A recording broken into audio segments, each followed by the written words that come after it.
Invited था press freedom day पे, जी जी, तो उन्होंने फ्रीडम की बात की, तो मैंने कहा जी फ्रीडम जो है ये हम क्यों मांग रहे हैं खैरात में, बात है।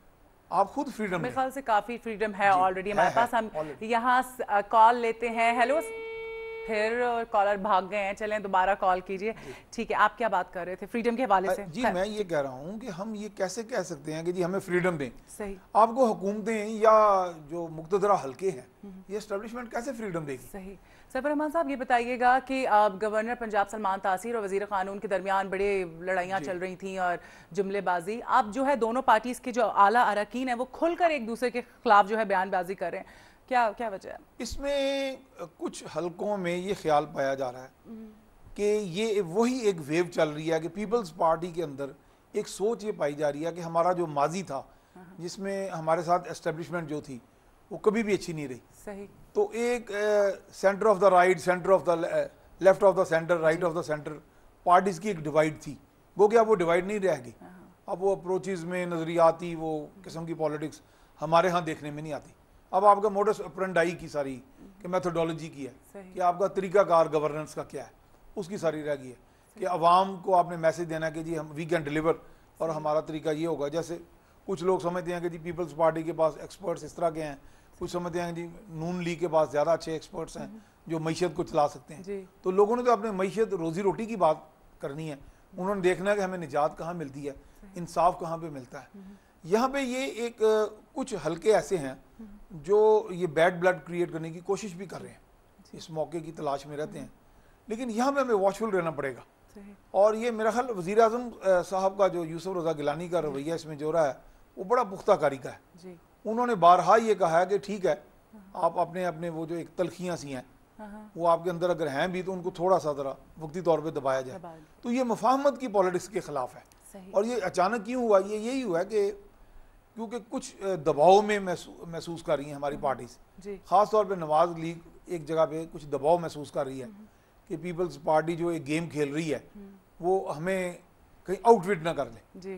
तो इसलिए उनके यहाँ भी कुछ लोग जो हॉक्स हैं और इधर भी हॉक्स हैं, हालांकि उनके जो हॉक्स हैं उनके तो बड़े तुंदो तेज़ मिजाज के चौधरी निसार अली खां हैं, वो इस वक्त आपकी पब्लिक अकाउंट्स कमेटी के चेयरमैन हैं। और मुझे ये बात जरदारी साहब ने खुद और बहुत से मीडिया सीनियर्स की मौजूदगी में कही कि भाई हमारे यहाँ मुफाहमत की इससे बड़ी और क्या मिसाल है कि एक हमारी सबसे पावरफुल जो कमेटी है उसके सरबराह जो है एक सबसे बड़े तुंदो तेज़ मिजाज के ऑपोजिशन लीडर हैं चौधरी निसार अली खान।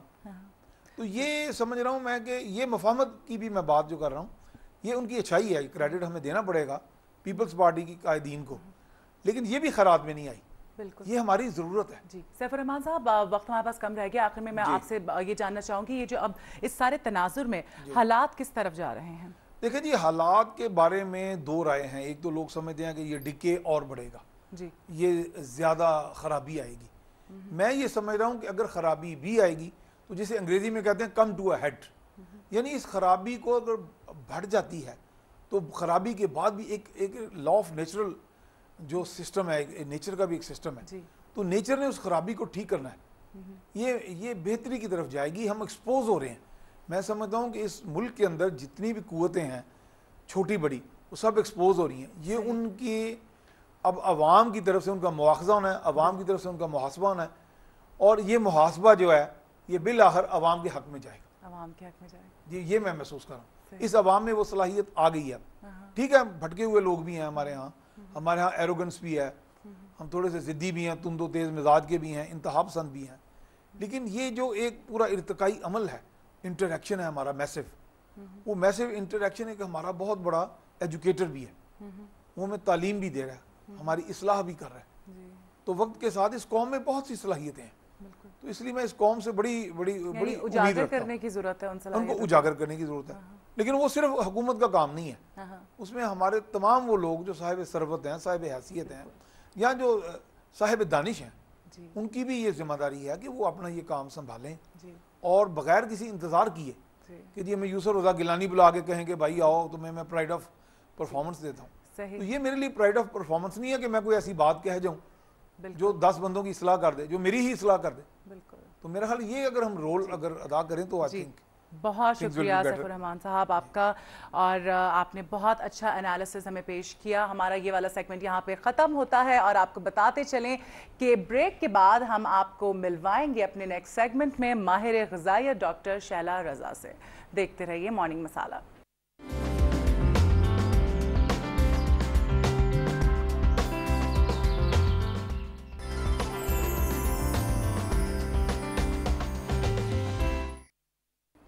जी welcome back to morning masala. हमारा आपका जो सेगमेंट है वो बहुत इंटरेस्टिंग है। इंटरेस्टिंग सेगमेंट का आगाज़ हो चुका है, लेकिन उससे पहले हम आपको बताएंगे आज के कुछ इंटरेस्टिंग फैक्ट्स। जी हाँ, तो फैक्ट्स ये हैं कि आम की काश्त हिंदुस्तान में 5000 साल पहले शुरू हुई थी। अच्छा, और दूसरा फैक्ट जो है इंटरेस्टिंग वो ये है कि इंसान सोते वक्त टेलीविज़न देखने की निस्बत ज़्यादा कैलोरीज इस्तेमाल करता है। इस बारे में भी हम बात करेंगे क्योंकि आज हमारे साथ न्यूट्रिशनिस्ट डॉक्टर शहला जावेद हैं सेगमेंट में, इसी हवाले से हम बात करेंगे उनसे। तीसरा जो इंटरेस्टिंग फैक्ट है वो ये है कि 16वीं और 17वीं सदी ईस्वी में चॉकलेट खाने को गुनाह समझा जाता था। और आखिरी जो फैक्ट है वो ये है कि लियोनार्डो दा विंची की मुसव्वरी के शाहकार मोनालिसा की जो पेंटिंग है उसमें मोनालिसा की भवें नहीं है। उसकी पता है क्या वजह है? उसकी वजह यह है कि उस दौर में भवों को साफ करवा देना खूबसूरती की अलामत समझा जाता था। Very weird, I know, very weird. ठीक है, हम सेगमेंट का आगाज़ करते हैं। आज हमारे साथ मौजूद हैं एक बहुत ही अच्छी शख्सियत की मालिक, हमारी मेहमान, जिनका नाम है डॉक्टर शैला जावेद। जी कैसी हैं आप? आप कैसे हो? Thank you. मैं बिल्कुल ठीक ठाक। क्या मसरूफियात चल रही हैं आजकल आपकी? आजकल इतनी गर्मी है कि मसरूफियात काफ़ी कट करनी पड़ती हैं द होल डे, और बड़ा प्लान करना पड़ता है अगर कहीं जाना हो, और प्रेफर यही करते हैं कि शाम को जाएं।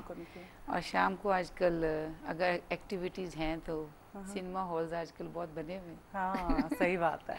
सो वी एंड अप देयर और वी वॉच टीवी। ऐसी कोई ख़ास मसरूफियत नहीं। ठीक है, हम आज बात करेंगे ग़िज़ाइयत के हवाले से। तो सबसे पहला मेरा यही सवाल होगा आपसे कि खुराक में अहम अज्जा जो है वो कौन से होते हैं? अज्जा तो देखें वही रूटीन की हैं, प्रोटीन्स हैं, कार्बोहाइड्रेट्स हैं, फैट्स हैं, विटामिन्स हैं, मिनरल्स हैं और पानी है। पानी बहुत इम्पॉर्टेंट है।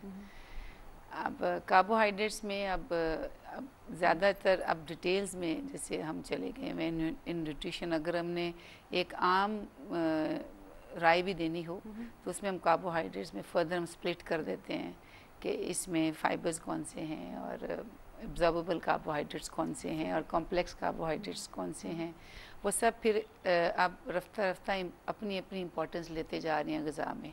सो रोल अब कार्बोहाइड्रेट्स की ब्रांचेस का भी अब बहुत इम्पोर्टेंट होता जा रहा है। इसी तरह फैट्स में ये बहुत इम्पोर्टेंट है कि सैचुरेटेड कितना है, अनसैचुरेटेड कितना है और पॉली अनसैचुरेटेड कितना है। ये सब अब इन्वॉल्व होता जा रहा है। पहले हम सिर्फ एक सिंपल हेड्स में बात करते थे, अब हम ज़रा इसकी फर्दर डिटेल्स में जब से ज़्यादा अवेयरनेस शुरू हुई है। इसी तरह प्रोटीन्स में भी सोर्सेज पे बहुत बात होती है कि किस किस सोर्स से प्रोटीन्स आ रही हैं। इट इज़ नॉट लाइक के gosht is protein, there are many other sources of proteins. तो इसमें इंटरेस्टिंग अब ज़्यादा ये होता जा रहा है that we are more involve in the further bifurcation of this products. ठीक। अच्छा, आजकल जो ट्रेंड चला है कैलोरीज, एक दौर था कि लोग इतने कॉन्शियस नहीं होते थे। अब कैलोरीज जो हैं वो हर चीज़ खाने से पहले ये देखा जाता है कि इसमें कितनी कैलोरीज है। तो ये बताएं कि कैलोरीज क्या होती हैं और कैलोरीज का तवाज़ुन कैसे बरकरार रखा जा सकता है? Calories is energy which is released by the metabolism of food. जब आप खाना खाते हैं और फिर जब एब्जॉर्ब होता है उसकी जो एक मेटाबॉलिज्म से जो कैलोरीज एनर्जी रिलीज होती है दैट इज़ कैलोरीज। अच्छा। हर फूड की एक अपनी एक कैलोरिक कंटेंट होता है। जैसे आपने एक मिक्स्ड मील खाई है, रोटी और सालन, तो फिर वो उसका जो मेटाबॉलिज्म होगा उससे एक सर्टेन अमाउंट ऑफ एनर्जी निकलेगी which is measured in calories. हम जैसे कहते हैं कि इस प्लेट में रोटी और सालन पड़ा हुआ है तो इसका इतना पोर्शन होगा तो इसकी इतनी कैलोरीज होंगी। वो कोई ऐसी नॉन मैथमेटिकल बात नहीं होती। अच्छा। वो उसकी जो जब मेटाबॉलिज्म होता है खाने का तो उसके ऊपर एक स्टडी हुई होती है और वो आपको बुक्स में मिलती हैं कैलोरी काउंट। वो एक इंसान के लिए सारी कैलोरीज याद रखना पोर्शन वाइज बहुत मुश्किल हो जाता है। तो हम स्टैंडर्ड फूड्स का हमें फेयर आइडिया होता है कि इतनी रोटी का वज़न हो, इतना सालन हो तो उसकी क्या कैलोरीज होंगी। लेकिन अगर आप बिल्कुल एक्यूरेसी में जाना चाहते हैं then you have to have a book जो आपके साथ